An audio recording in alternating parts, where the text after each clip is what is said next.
Hey, it's Casual Jake, and today I am bringing you a deck tech based on a new legend from Kaldheim. But before we begin, a quick reminder to make sure that you like the video, subscribe to the channel, and hit that bell so that you can be notified whenever I post a new video. Plus, it'll make my heart happy, and a happy Jake is a casual Jake. Now with all that out of the way, let's get into this deck. You may know Odin, also known as the Allfather, from this. And on this day, I, Odin Allfather, Or from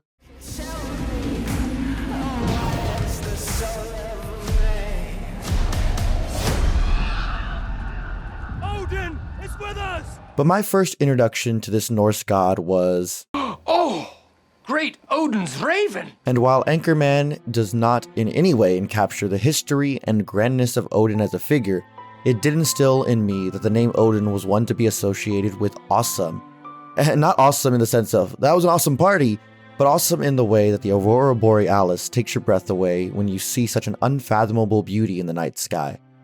A quick personal aside, to see these lights in person is something of a life goal for me, but we'll keep it to magic moving forward. In the set Kaldheim, Wizards of the Coast takes ancient Norse traditions, iconography, and mythology and adapts it into the card game that so many love and enjoy. Odin is regarded as the figurehead in Norse mythology and is represented in the card Alrund, God of the Cosmos, who is a modal double-faced card which can be also cast as Haka, Whispering Raven. Both of these cards, in my opinion, are absolute flavor wins, with Haka scouting ahead and scrying to set up for Alrund to collect immense amounts of knowledge or cards in-game.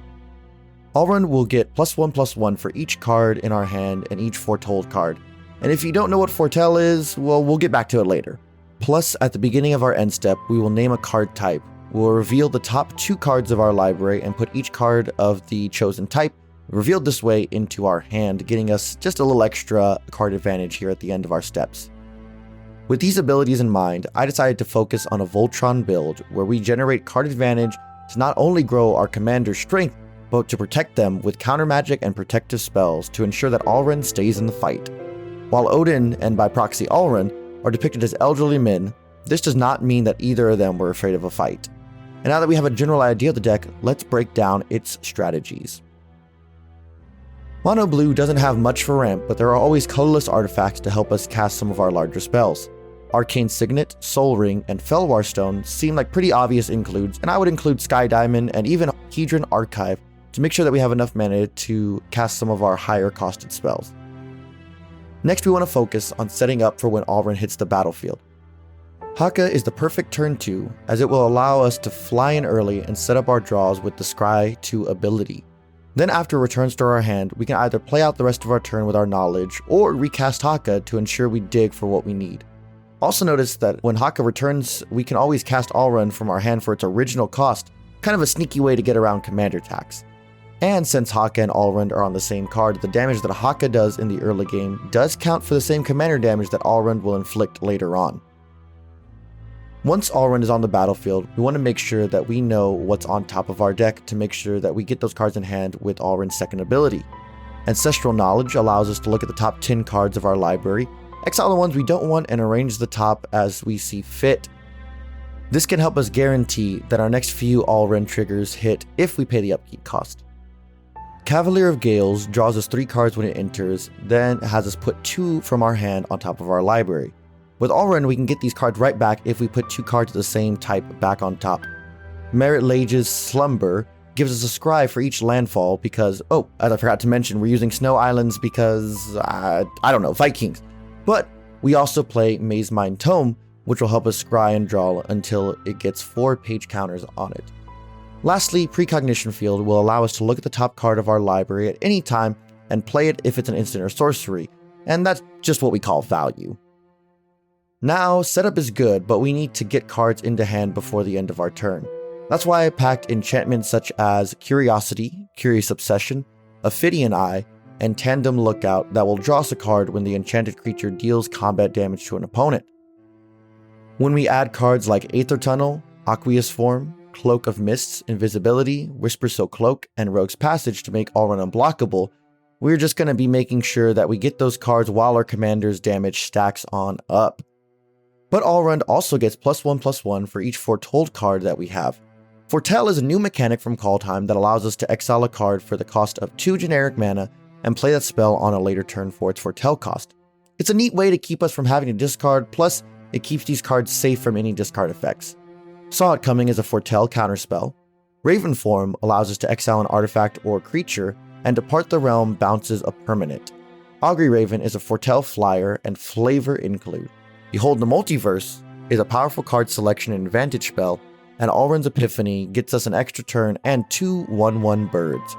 The extra turn could be all that we need to finish off the game with a big swing from our commander. I would also like to add that the foretold cards are exiled face down, so there are mind games to be played when you foretell a card. Now hopefully we will be getting incremental card advantage from our swings, but these big draw spells can help us seal the deal in the blink of an eye. Recurring Insight lets us draw cards equal to the number of cards in an opponent's hand, and in a game of Commander, you are more than likely going to be playing against another deck who loves drawing cards, so this can have a big payoff. Plus, you get to rebound and cast it for free again on your next upkeep.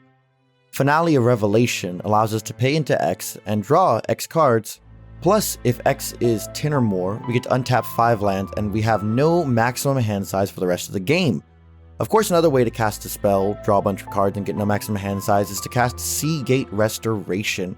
With this spell, we draw cards equal to the cards in our hand +1, and we don't have a maximum hand size for the remainder of the game. Any of these spells could potentially get Alrund so big that we one-shot an opponent. We also run a few other cards to get around max hand sizes with Thought Vessel, also ramping us, Folio of Fancies, and Reliquary Tower. We also run Nezahal, Primal Tide, which not only can't be countered, but gives us no maximum hand size, draws us a card when our opponents cast a non-creature spell, and for discarding 3 cards, we can exile Nezahal to protect it and return it to the battlefield tapped at the beginning of the next end step. Lastly, since we are going all in on Alrund, we have to make sure to protect him or else our entire game plan is out the window.